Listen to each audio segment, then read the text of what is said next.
नमस्कार दोस्तों, मेरा नाम संतोष कुमार है। आज GK tutorial history series part 2 प्राचीन भारत के इतिहास के स्रोत के अंतर्गत आज हम पुरातात्विक स्रोतों का अध्ययन करने जा रहे हैं। कल हमने साहित्यिक स्रोतों का अध्ययन किया था। आज हम पुरातात्विक स्रोतों का अध्ययन करेंगे, जिसमें मुख्यतः अभिलेख, मुद्राएं, सिक्के, मूर्तियाँ और स्मारक भवन के बारे में जानेंगे। दोस्तों, प्राचीन भारत के इतिहास के महत्वपूर्ण स्रोतों में अभिलेखों का बहुत महत्व है। पुरातात्विक स्रोतों को जानने में अभिलेख अति महत्वपूर्ण भूमिका निभाते हैं। इन्हें शिलाओं, स्तंभों, ताम्रपत्रों पर उत्कीर्ण किया जाता था। अशोक के शिलालेख सबसे ज़्यादा महत्वपूर्ण है।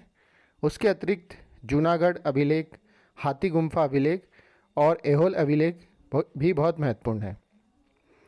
अभिलेखों के पश्चात मुद्राएं भी बहुत महत्वपूर्ण भूमिका अदा करती हैं प्राचीन भारत का इतिहास के स्रोत को जानने में। भारत में धातुओं का सर्वप्रथम मुद्राओं के रूप में प्रयोग बौद्ध काल में हुआ था, जिन्हें आहत कहा जाता था। कांसे और तांबे के सिक्के मौर्योत्तर काल में प्रयोग किए गए थे। कनिष्क ने सबसे अधिक मात्रा में तांबे के सिक्के चलाए थे। सिक्के किसी भी समय के इतिहास के बारे में जानने के लिए बहुत महत्वपूर्ण भूमिका निभाते हैं। गुप्त शासकों ने सबसे अधिक स्वर्ण सिक्के चलाए थे। सिक्कों से उस समय के राजवंश, भाषा और आर्थिक स्थिति का पता लगता है। उसके पश्चात आता है मूर्तियाँ। मूर्तियों के माध्यम से भी हम प्राचीन काल के इतिहास के बारे में जानकारी प्राप्त कर सकते हैं। उदाहरण के तौर पे हड़प्पा, मोहनजोदड़ो और अजंता और एलोरा की गुफाओं में पाई गई मूर्तियाँ उस समय के तात्कालिक सामाजिक और धार्मिक संरचना के बारे में बताते हैं। उसके पश्चात आते हैं स्मारक और भवन।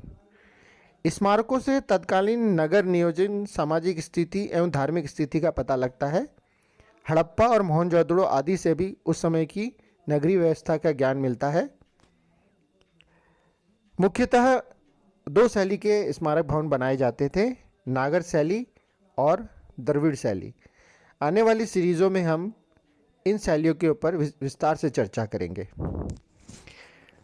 उसके पश्चात प्राचीन भारत के इतिहास के दूसरे महत्वपूर्ण स्रोत हैं विदेशी लेखकों और यात्रियों के द्वारा लिखा गया भारत का यात्रा वृत्तांत। इसमें मुख्यतः तीन प्रकार के लेखक शामिल होते हैं: यूनानी लेखक, चीनी लेखक और अरबी लेखक।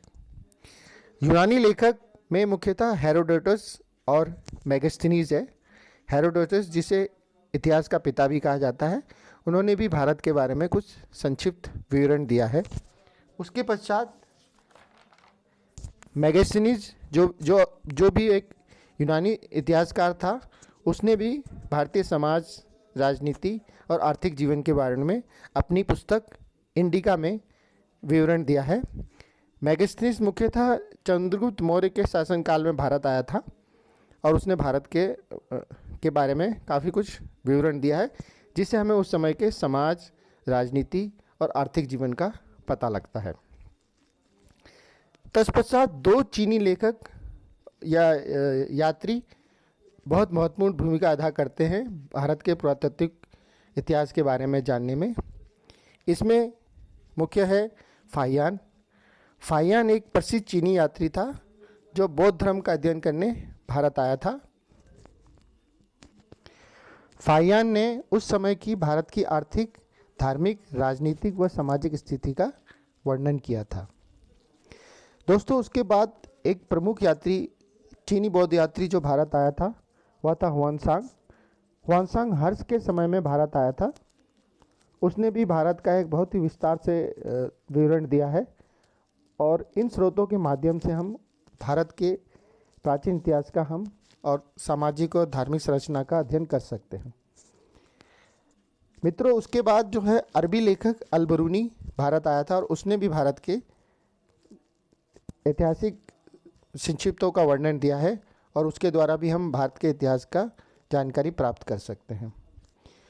दोस्तों इसके अलावा भी मैंने आपके लिए कुछ महत्वपूर्ण तत्व वीडियो के आखिर में रखे हैं। आप चाहें तो उसका स्क्रीनशॉट भी ले सकते हैं। यह महत्वपूर्ण तत्व कई बार परीक्षा में पूछे जा सकते हैं। जैसे मध्य एशिया में प्राप्त बोगज कोई अभिलेख बहुत महत्वपूर्ण है। इसमें देवी देवताओं के नाम मिलते हैं। अभिलेखों का अध्ययन एपिग्राफी कहलाता है। सिक्कों का अध्ययन न्यूमिस्मेटिक कहलाता है। समुद्रगुप्त के सिक्कों से पता लगता है कि वह संगीत प्रेमी था। इस तरह की जानकारी से आप परीक्षाओं में कई बार ऐसे प्रश्न पूछे जाते हैं। अगर आपको यह वीडियो अच्छा लगा तो आप इसे लाइक और सब्सक्राइब ज़रूर कीजिएगा। धन्यवाद।